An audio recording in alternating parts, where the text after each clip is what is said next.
अस्सलामुअलैकुम। गल्फ खबरें में आप तमाम लोगों को वेलकम करते हैं।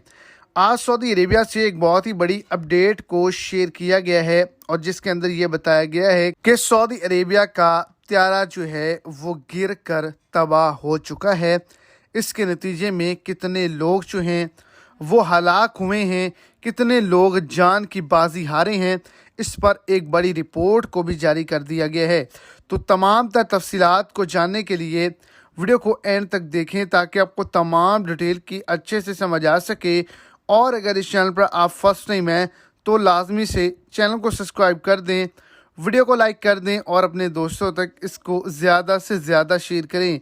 तो आपको बताता चलूं कि ये जंगी त्यारा था जो तरबीती मिशन के दौरान जो है वो गिर कर तबाह हुआ है। जो इनके स्टाफ था, जो इनका अमला था, उनमें से कोई भी शख्स हलाक नहीं हुआ। तहकीकात कमेटी ने हादसे के असबाब का पता लगाने के लिए अपना काम भी शुरू कर दिया है।